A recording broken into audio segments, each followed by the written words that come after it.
fica Belo Horizonte nos 4 anos do governo Márcio Lacerda? No Câmara Entrevista, estamos conhecendo os novos secretários regionais. Na semana passada, abrindo a série de entrevistas, recebemos o secretário da Regional Norte, Arley Carvalho. Na contramão das direções, o assunto hoje é a Regional Centro-Sul, uma das mais importantes da capital mineira. Afinal, é nessa região onde está concentrada a região central. A região Centro-Sul é formada por 49 bairros. Possui uma área territorial de cerca de 33 quilômetros quadrados e uma população superior a 260 mil habitantes. É na Centro-Sul que está reunida boa parte do patrimônio histórico, arquitetônico e cultural. Sobre essa região, eu converso agora com o vereador Fred Costa, o mais bem votado na última eleição na região Centro-Sul. Vereador, é um prazer recebê-lo no Câmara Entrevista, ainda mais para falar sobre sua casa. É um prazer estar aqui novamente. Vereador, como eu acabei de dizer na introdução do programa, é na região Centro-Sul que está concentrada boa parte dos símbolos de Belo Horizonte, né? Seja começar o próprio prédio da rodoviária, o Parque Municipal, Mercado Central, prédio da Prefeitura, Palácio das Artes e tantos outros. O senhor acha que essas áreas, que são tão importantes para Belo Horizonte, estão sendo preservadas adequadamente?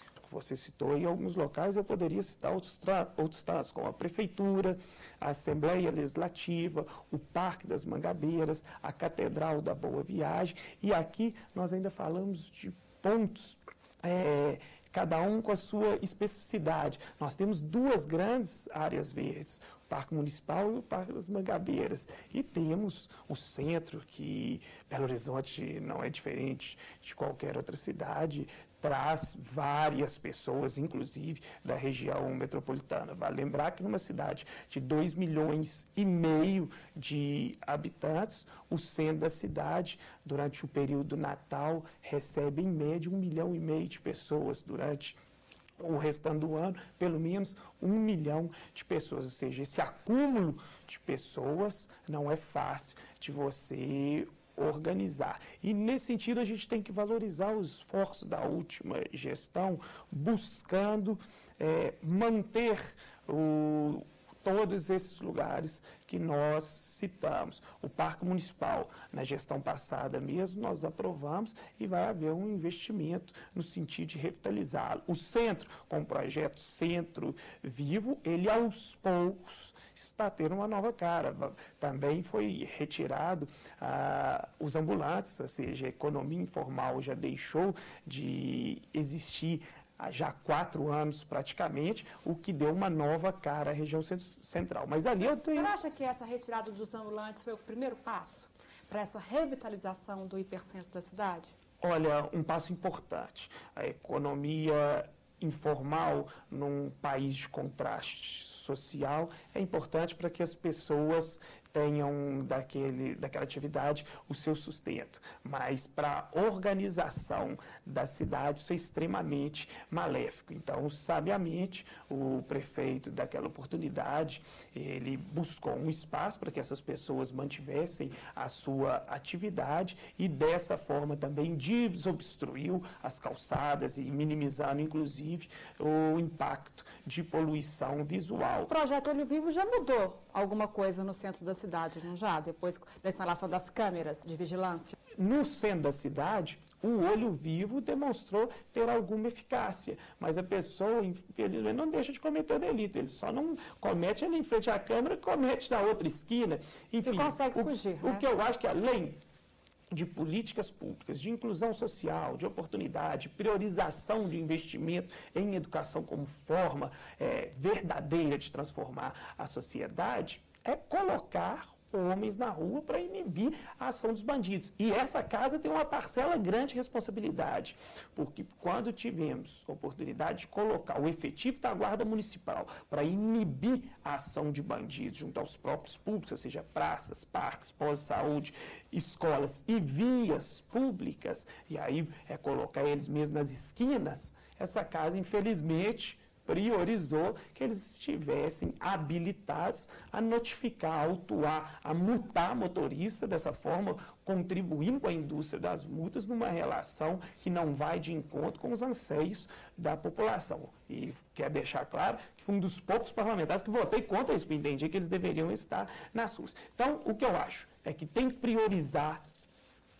o investimento em segurança pública e investimento em melhoria de trânsito. Melhoria de trânsito de duas formas.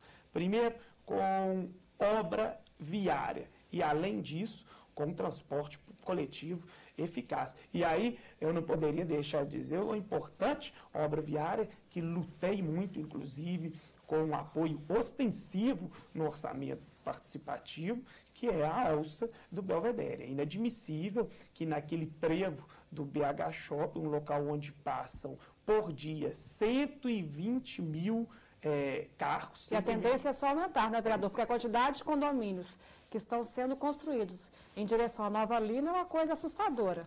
Nova Lima, aquela prefeitura incentiva, inclusive, a ocupação de forma verticalizada, então, bastante densa. Vai aumentar o número de pessoas que vão utilizar logo aquela via de acesso, porque a maioria delas residem em Nova Lima, mas trabalham em Belo Horizonte. Além disso, vale lembrar que não é só o morador do vetor sul da cidade que utiliza, o morador da região do Barreiro, muitas vezes, quando vem, inclusive, para o bairro onde estamos localizados, aqui em Santa Efigênia, Santa Teresa, região leste, ele pega, o anel, posteriormente desce a Nossa Senhora do Carmo. Então, também é prejudicado. O senhor começou sua base eleitoral no bairro Santa Lúcia, o senhor foi presidente da Associação dos Moradores do bairro Santa Lúcia, foi tudo lá o pontapé de hoje ser, o resultado é ser o mais bem votado nas últimas eleições na região Centro-Sul. E pela sua convivência no aglomerado Santa Lúcia, lá é uma região com graves problemas sociais. O senhor acha que os programas hoje da Prefeitura contemplam as pessoas do aglomerado, isso abrangendo a região Centro-Sul? Em determinado momento foi feita uma pesquisa que no aglomerado da barragem de Santa Lúcia existiam 150 projetos sociais.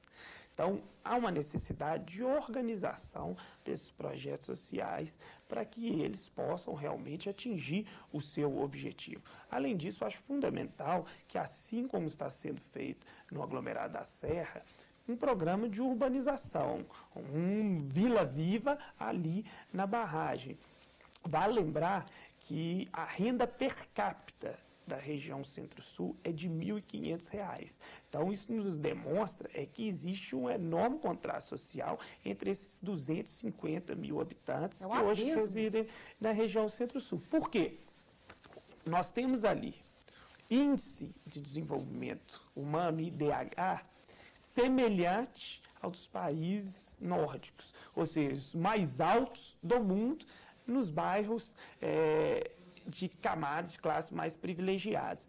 E nos três aglomerados, a gente tem índice de desenvolvimento humano do nível da Bolívia, que é o país que tem o menor índice dentro da América do Sul. Ou seja, há uma grande necessidade realmente de investimento público, também de projetos sociais, de parceria público e privado, no sentido de melhorar a qualidade de vida nesses aglomerados. Senador, para nós encerrarmos a entrevista, se o senhor pudesse pontuar ao secretário quais deveriam ser as prioridades da regional Centro-Sul, quais o senhor citaria? Para os bairros, que seria a questão da segurança e também de obra viária e de transporte público coletivo, no sentido de melhorar o trânsito. E nos aglomerados, investimento, sobretudo, na urbanização e em projetos sociais. E aí, cada um desses bairros tem as suas especificidades também, que seria prioridade para os bairros. Posso citar aqui o Belvedere. O Belvedere, nós estamos tendo uma pequena movimentação de início de favelização num pontinho logo na entrada, no acesso em frente à barragem. Ou seja, aquilo lá nós temos que conter. Da mesma forma, observei ontem o início de deslizamento, que corre o risco, inclusive, de obstrução da Nossa Senhora do Carmo, uma importante via de ligação da região Centro-Sul. E no São Bento de Santa Lúcia, nós temos pontos de deslizamento, até locais que também precisam de recapeamento. Ou seja, são problemas bem locais. Agora, prioridade para mim seriam realmente os 4 que eu coloquei anteriormente. Vereador, muito obrigada pela entrevista. Depois eu quero que o senhor volte para nos contar como que está o andamento dos trabalhos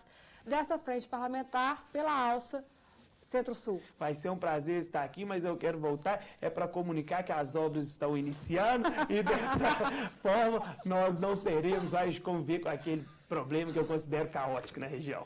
Ok, muito obrigada. Eu conversei com o vereador Fred Costa. No próximo bloco, o assunto continua com o vereador Paulinho, motorista. No Câmara Entrevista de hoje, você conheceu um pouco mais sobre a região Centro-Sul de Belo Horizonte. Na próxima semana, o assunto continua sobre outra regional da cidade. Obrigada pela companhia e até o nosso próximo programa.